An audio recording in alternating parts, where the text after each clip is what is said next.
Hello बच्चों, let's look at the question. EMP can produce a total of option है 6 ATP, 8 ATP, 24 ATP और 38 ATP. सो हमें ये पता लगाना है कि कितने ATP फॉर्म होंगे. सो यहाँ पे की कॉन्सेप्ट क्या है? यहाँ पे है की कॉन्सेप्ट है जो है कि ATP प्रोडक्शन. सो देखिए यहाँ पे एक नाम दे रखा है, वो क्या है? EMP. सो EMP जो है उसका फुल फॉर्म है एम्डेन मेयर ऑफ पाथवे.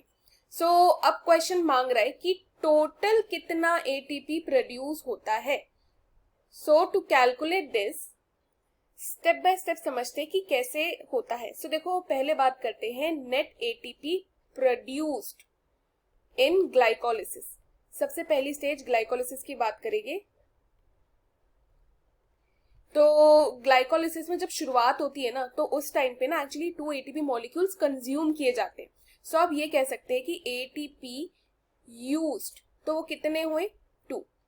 लेकिन जब ये पूरा प्रोसेस खत्म हो जाता है, एज इन जब ग्लाइकोलिसिस खत्म होता है ना, तो उस टाइम पे एटीपी गेन होता है. और वो गेन कितने का होता है? वो गेन होता है 4 एटीपी का.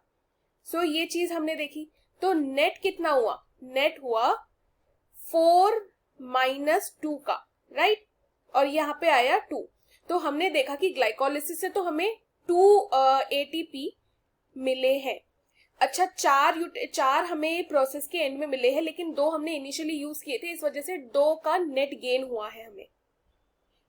अब हम बात करते हैं NADH प्रोडक्शन की. हमें पता है कि इसके बाद NADH प्रोड्यूस होता है. और कैसे प्रोड्यूस होता है? NADH तब प्रोड्यूस होता है जब ग्लिसरल्डिहाइड 3 फॉस्फेट जो है वो कन्वर्ट होता है 1,3 बाय फॉस्फोग्लिसरेट में.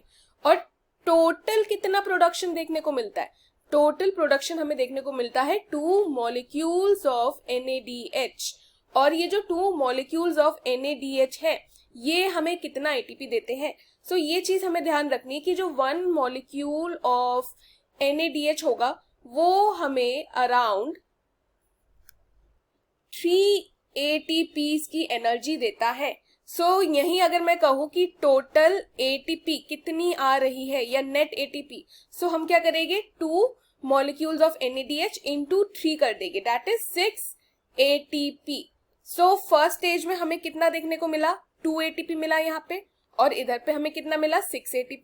सो ओवरऑल कितना हमें ATP देखने को मिला है, कितना ATP प्रोड्यूस हुआ है? वो है 2 ATP, जो कि पहले हमने देखा, और अभी क्या देखा? 6 ATP का. सो टोटल हो गया है 8 ATP का.